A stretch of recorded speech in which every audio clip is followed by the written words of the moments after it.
This is a quick video from Marvin in New Jersey. This was his old CVX slash W7 motor. It had the magnets on it. I think I have a couple in here.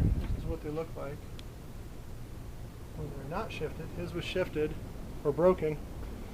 So we put it on the barbecue grill until it gets up to about 500 degrees, and then we separate it, and then we prep it. I actually ground both sides because there was a lot of crap all over it, and then I painted it to keep it from rusting, and then I just did a brush up on this, and I found that it was just a little too big to fit in there, so I actually ground this part. This is actually the gap, this lip.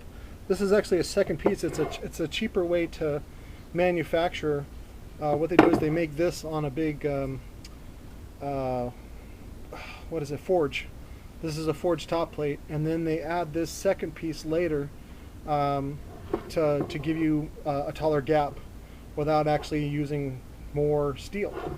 So it's just a little ring. But a couple of different companies do that. They do the same thing on the T-yoke. The bottom part is forged, and then this is a separate piece that's later put in, and then you can't see the seam. They polish it and make it look like it was never there.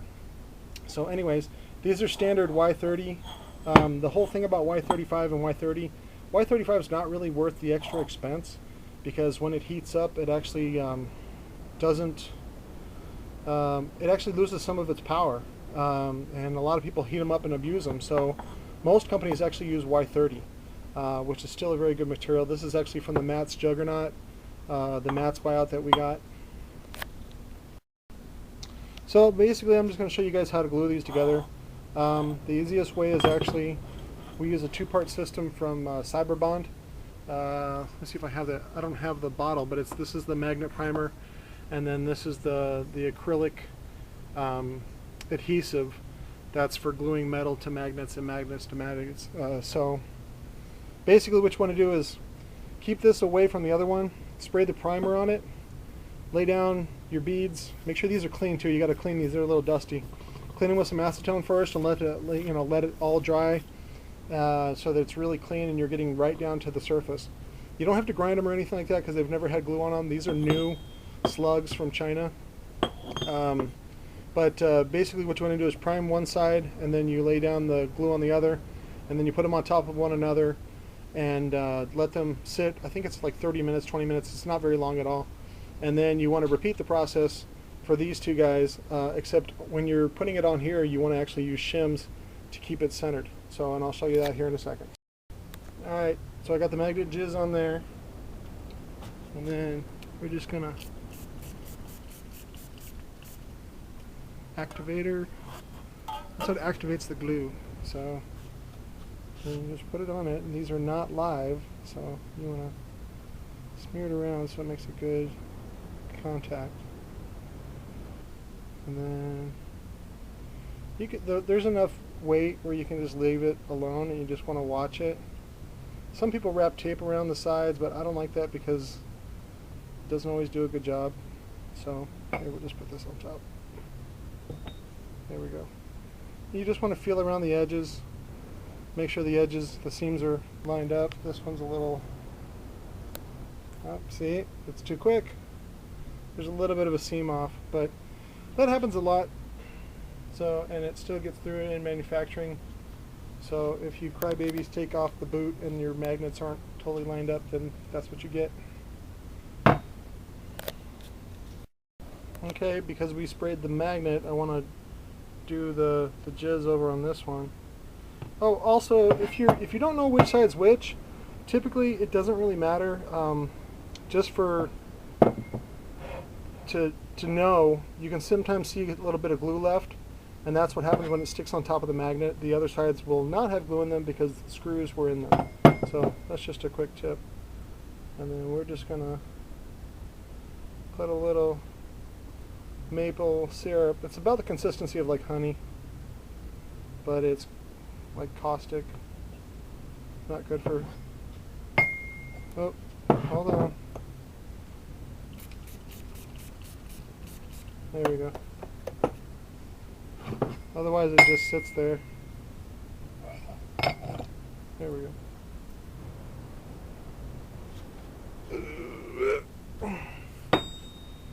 So this sticks out a little bit more than the original, but it's fine. It'll be awesomer, and basically it'll be equivalent to a TC9 Plus, which is what the SPLX motor uses, but this will be on a 2.5-inch coil, so it'll have quite a bit more BL. Alright, so that's on there. Now what we want to do is we want to get a shim that goes around here, something that's non-magnetic and can slide off easy, and then you can sit there and test fit it like that before you actually put it on. Here's one, this was an SA12 from Sundown. The back plate came off. It was a manufacturing defect, but it happens. So basically I did a combination of, this is just cardboard tubing and Teflon sheets. I'm going to have to use both hands to get this out of here, but once I get this out, then I can see if I can recycle it for this one. So I had to use the pliers, but it came out. The gap looks really good on this one, and I'll be able to recone it and have it ready for tomorrow for the client. We used the threaded packing tape to hold this in place, just because it's actually 3-inch cardboard tubing, and so it's not really meant to be this small. So this is a little, I got to custom do it, take the tape off and redo it.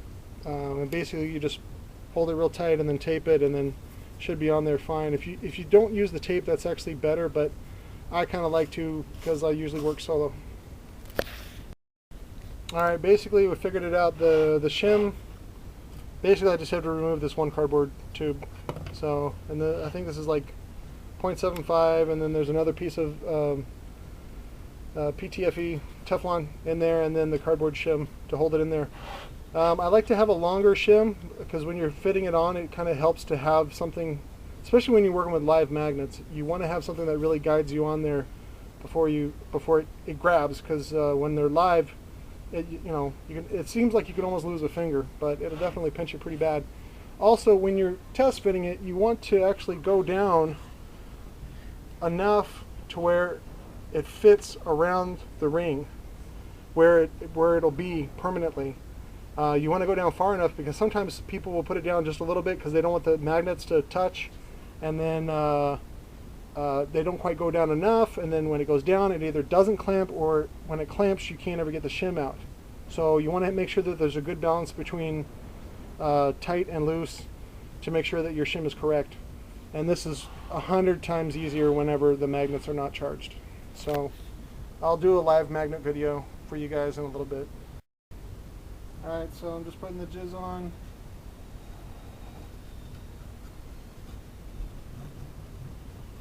You don't have to put a lot, just enough. Does that make sense? I don't know. Anyways, we found out that the tape that was holding it is going to be too much, so we'll just have to bareback it.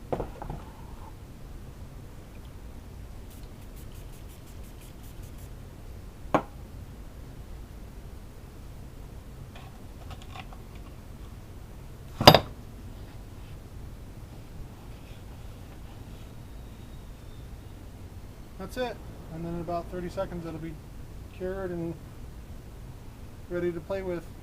That's it. Alright, so here's before. This is a Kicker CVX / L7 motor, 2.5-inch coil. L7 is a piece of crap. The motor's not bad, but the rest of it is crap because it's just all plastic. And it's square, and you can't find any parts to replace them, and if you can, they're too expensive. And then here's afterwards, dual 7.5-inch slugs, a little bit more BL, pretty much awesome. You're pretty much fine as far as the height goes. A lot of companies have been going with the extended pole, like Rockford. I'll show you on the T0s. It's not really, I mean, you can make it this tall. It's the same as being this tall. Doesn't make a difference as long as it's taller than the other one. And even if it's even, it's fine as well. And you got to remember on this one, the gap actually goes down. It actually extends about 1/4 of an inch below the top plate. So there's quite a bit of gap here. And this is, I forget what that's called, where the pole is taller.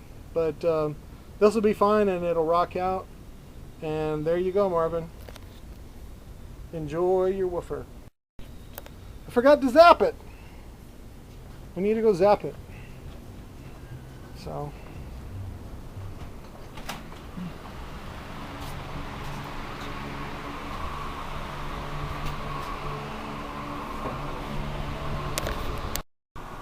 So this is Rosie. It's MA Audio's old unit. So this is usually hooked up to a pedal, like some safety crap. So you just put it on the center of the core. This charges it up. So you wait till it's charged, it's all awesome, and then you discharge it. That's it. It is now magnetized. So now it's done.